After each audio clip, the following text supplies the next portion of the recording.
Peço ainda a cooperação da igreja para que permaneçamos de pé, porque vamos fazer a leitura do Evangelho desta noite. A leitura que se encontra no Evangelho de Lucas, capítulo 6, versículos de 27 a 38. Lucas, capítulo 6, versículos 27 a 38.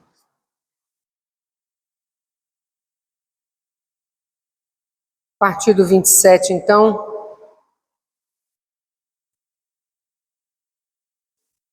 Mas eu digo a vocês que estão me ouvindo, amem os seus inimigos e façam o bem para os que odeiam vocês. Desejem o bem para aqueles que os amaldiçoam e orem em favor daqueles que maltratam vocês. Se alguém lhe der um tapa na cara, vire o outro lado para ele bater também. Se alguém tomar a sua capa, deixe que leve a túnica também. Dê sempre a qualquer um que lhe pedir alguma coisa. E quando alguém tirar o que é seu, não peça de volta. Façam aos outros a mesma coisa que querem que eles façam a você. Se vocês amam somente aqueles que os amam, o que é que estão fazendo demais? Até as pessoas de má fama amam as pessoas que as amam. E se vocês fazem o bem somente para aqueles que lhes fazem o bem, o que é que estão fazendo demais? Até as pessoas de má fama fazem isso. E se vocês emprestam somente para aqueles que vocês acham que vão lhes pagar, o que é que estão fazendo demais? Até as pessoas de má fama emprestam aos que têm má fama para receber de volta o que emprestaram. Façam o contrário. Amem os seus inimigos e façam o bem para eles. Emprestem e não esperem receber de volta o que emprestaram, e assim vocês terão uma grande recompensa e serão filhos do Altíssimo. Façam isso, porque Ele é bom também para os ingratos e maus. Tenham misericórdia dos outros, assim como o Pai de vocês tem misericórdia de vocês.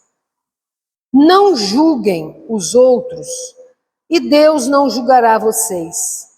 Não condenem os outros, e Deus não condenará vocês. Perdoem os outros, e Deus perdoará vocês. Deem aos outros, e Deus dará a vocês. Ele é generoso, e as bênçãos que Ele lhes dará serão tantas que vocês não poderão segurá-las nas suas mãos. A mesma medida que vocês usarem para medir os outros, Deus usará para medir vocês. A igreja pode se sentar.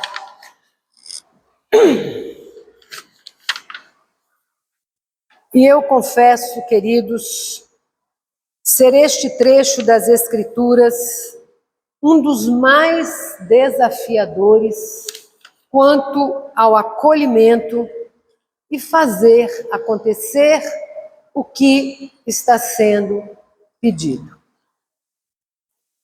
Fica claro nas situações apresentadas por Jesus que a prática do amor por Ele proposta não é uma relação retributiva. Amor e relação retributiva não está em jogo aqui. O amor não é uma troca. O amor não é algo que já se dá na expectativa de que vai recebê-lo de volta. Eu te amo porque você me ama. E o próprio Jesus fala assim: e o que tem de mais nisso? até as pessoas de má fama também fazem assim. A proposta de amor apresentada por Jesus vai além disso. Por isso é desafiadora. Por isso vem trazer uma mensagem muito diferente do que já se propunha na época dele. Por isso é uma novidade. Por isso o Evangelho é uma boa nova. Por isso é Jesus implantando o amor numa lógica diferente daquela até então assumida e acolhida por todos. Amar os inimigos, fazer o bem a quem nos odeia, orar por quem nos maltrata, dar a outra face, dar também a capa, dar também a túnica a quem nos tomou a capa. O que é isso, Jesus? Que forma de amar é essa? Que lógica tem isso? Afinal, pode haver aprendizado nisso? Não estaria quem assim faz fazendo papel de bobo? Papel de boba? Que lógica é essa? Não é fazer papel de bobo, papel de boba. É porque a lógica do reino que Jesus veio anunciar e implantar é outra. E é preciso estar em sintonia com a lógica do reino. É virar de cabeça para baixo mesmo. É fazer coisas que a gente nem imaginava fazer. Pela lógica do reino, ao amar o inimigo, orar por quem nos odeia, dar a outra face e desfazer-se da capa, nada mais é do que frustrar. Frustrar quem emana ódio, frustrar quem pratica atos de violência e tem a vida centrada na ganância. Jesus deixa claro que essas ações não pertencem a quem é do reino. Essas ações não pertencem a quem é do reino. E os atos de misericórdia serão a porta por onde os que estão fora poderão entrar. E esta é uma porta que está sempre aberta, porque Deus é o Deus das misericórdias, o Deus misericordioso. Jesus apresenta assim o caminho da misericórdia como sendo o caminho possível de fazer com que desapareçam os inimigos, de fazer com que desapareçam os sentimentos de ódio, de fazer com que desapareça a ganância, principalmente a ganância, pois a ganância quase sempre é a geradora dos demais. A ganância quase sempre é a que gera o ódio, faz gerar o ódio. A ganância quase sempre é a que vem estabelecer relações de inimizades. E o projeto do reino é fazer com que essas coisas desapareçam. E para fazer com que essas coisas desapareçam, é preciso uma outra lógica, a lógica da misericórdia. Nesse caso, então, Jesus apresenta, sim, a misericórdia como o caminho possível de fazer com que essas coisas desapareçam. Esse é o chamado que Jesus faz para referendar o que foi colocado. Tenham misericórdia dos outros como o Pai tem misericórdia de vocês. A primeira coisa é se colocar primeiramente no lugar daquele e daquela que também carece de misericórdia. Sede, tenham misericórdia dos outros, assim como o Pai tem misericórdia de vocês. Existe, queridos, uma dinâmica na experiência da misericórdia que não é meramente humana, que não é meramente ingênua. Aquela dinâmica da misericórdia boba, do deixar-se meramente enganar, do deixar-se fazer de bobo. Não, não é isso que Jesus está colocando. Porque a dinâmica na experiência da misericórdia, ela mexe no interior das pessoas envolvidas. Ela mexe no interior das pessoas envolvidas. Ela ativa o que há de melhor, tanto em quem oferece a misericórdia, quanto em quem é por ela alcançada. Jesus, quando estava preso, e um soldado romano o esbofeteou, ele interrompeu esse ato perguntando: por que é que você está me batendo? Por que é que você está me batendo?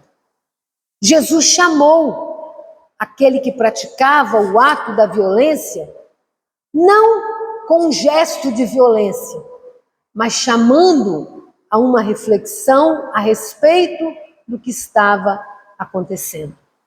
Se nós formos lá em João 18, 23, vai acontecer isso. Jesus perguntando àquele soldado que o havia esbofeteado: por que é que você está me batendo?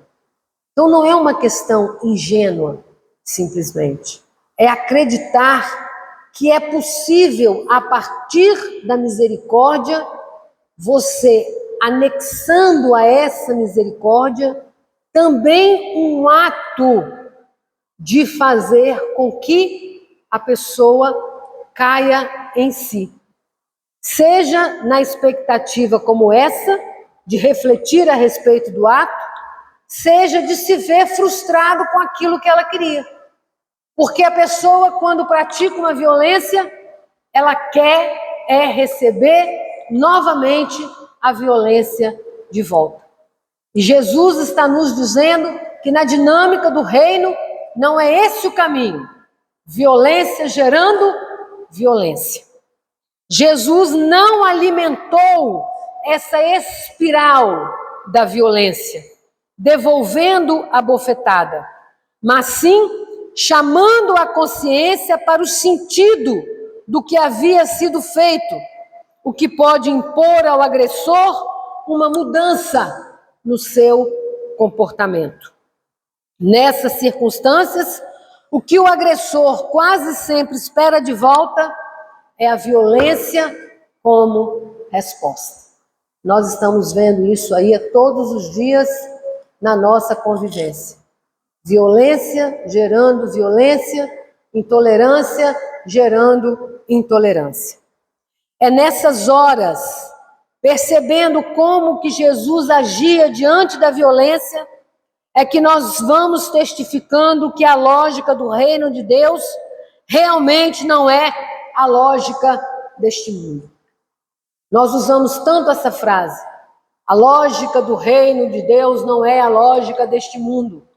E quase sempre usamos esta frase quando estamos diante de questões moralistas. Não, o meu reino não é deste mundo. Não, a minha vida eu não sou mundana. Não, quase sempre quando estamos diante de atos moralistas. Mas quando estamos diante de necessidade de agirmos na nossa vida verdadeiramente como é a lógica do reino, quase sempre nós não agimos assim. É nessas horas que testificamos que a lógica do reino realmente não é a lógica deste mundo. Acreditando num reino sem violência. Nós acreditamos num reino sem violência? Se nós acreditamos num reino sem violência, não podemos ser coniventes com nenhum tipo de violência. Nós acreditamos num reino sem violência. Jesus chama para que seja interrompida a espiral da violência. É isso, é esse o chamado que Jesus nos faz. E ainda hoje esse chamado é válido. Como cristãs e cristãos, somos chamados a interromper a espiral da violência e não fomentar a espiral da violência. Recebo algo no meu WhatsApp que é uma mensagem de violência, de imediato eu repasso. Eu estou fomentando a violência. Ouço uma situação de violência, não passa 2 minutos, eu estou compartilhando com alguém ou estou fazendo juízo a respeito daquilo que aconteceu. Eu estou alimentando a espiral da violência. E o que Jesus nos quer e nos chama é a interromper a espiral de violência nos diversos ambientes da nossa convivência, na nossa família, na nossa comunidade, na sociedade, onde quer que estejamos. É preciso interromper essa espiral da violência. Devemos atuar com misericórdia, reconhecendo que somos também pecadores e não como justos e carecendo de misericórdia. Quando eu julgo, eu já vou de imediato colocando a mim como algo puro, justo, perfeito. O outro não. O outro é injusto no sentido de que a justiça não habita nele, o outro sim não vale nada. Mas nós não podemos esquecer que também nós carecemos da misericórdia de Deus. O chamado de Jesus é para que sejamos misericordiosos. Mas misericordiosos como? Como Deus é misericordioso conosco. Então, a minha referência para a misericórdia é a misericórdia de Deus. E não a referência de que eu até aqui vai, daqui para lá não vai, porque a nossa referência é sermos misericordiosos, assim como faz o nosso Deus. É possível isso? É possível esse agir misericordioso como o nosso Deus age conosco? Não nos esqueçamos, quem faz o convite é Jesus. E ninguém melhor do que Ele para conhecer as nossas limitações. Mas mesmo assim, Ele lança o desafio. E se Ele o faz, Jesus nunca nos pede nada e nos deixa à deriva. Jesus não nos pede que façamos alguma coisa e vai lá e faz. Quando Ele pede para fazer, Ele vai junto. Como é que é o ide de Jesus Cristo? Eis que estarei com vocês sempre. Então Ele não vai nos pedir alguma coisa e simplesmente nos abandonar para que façamos aquilo na estrutura que temos. Se Jesus nos faz este convite, Ele também nos dá as condições para realizarmos aquilo que está sendo pedido. E como isso acontece na nossa vida? Ele nos dá a garantia da companhia do Espírito Santo, para que seja, sim, possível a realização das ações que a natureza humana por si só não seja capaz de realizar.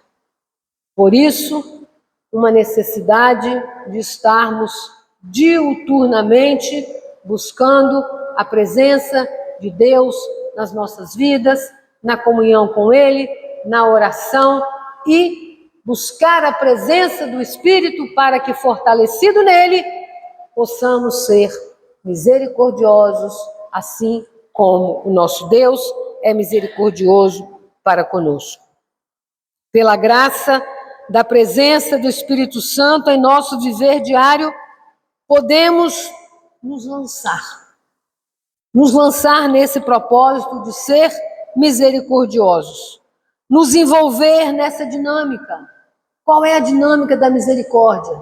A dinâmica do afeto, a dinâmica da comunhão, a dinâmica da compaixão, a dinâmica da ternura, a dinâmica do perdão.